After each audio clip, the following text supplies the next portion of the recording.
Hello there, Genso here. This is my Devil May Cry 5 Dante Must Die difficulty S rank walkthrough. This is mission 6, it is entitled Steel Impact.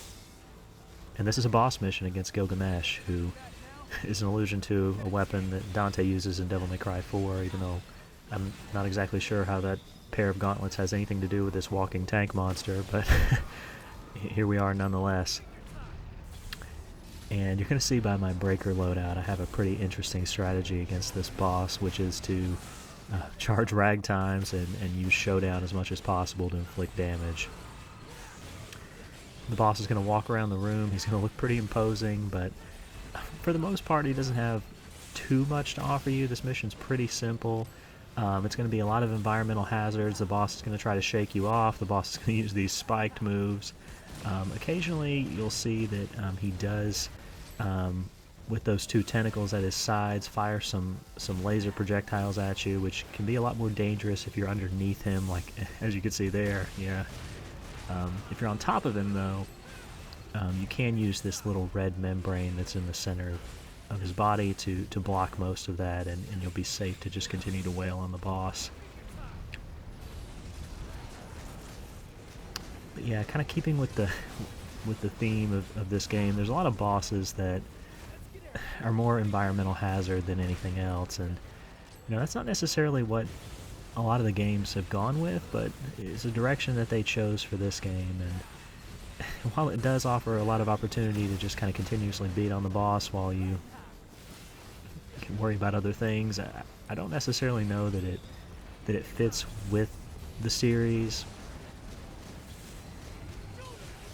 Like, for example, in most of the games, any of the characters would have, matched up pretty well against any of the bosses. In this game, other than, Nero, and with the exception of how they set Virgil up to fight this boss, I don't necessarily know how this fight would go if you had to do it as Dante, or God forbid you had to do it with V. Could you imagine trying to get on top of this boss with V? But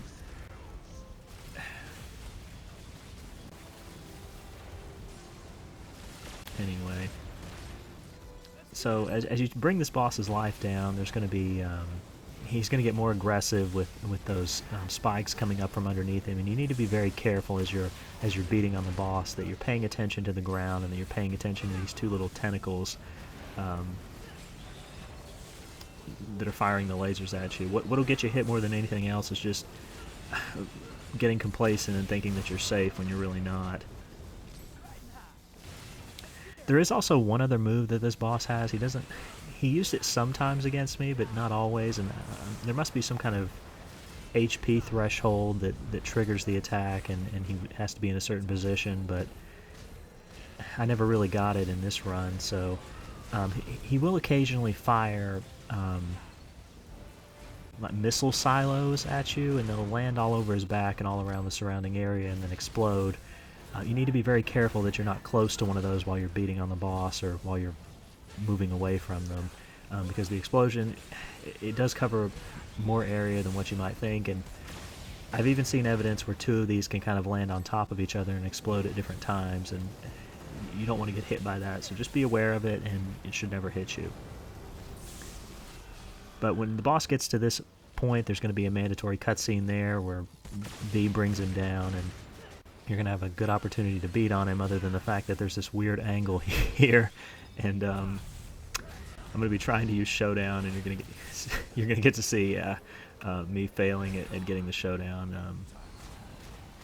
There's always going to be weird camera angles in this game, guys, and the directional inputs are going to fail you on occasion, but just persevere and everything should work out.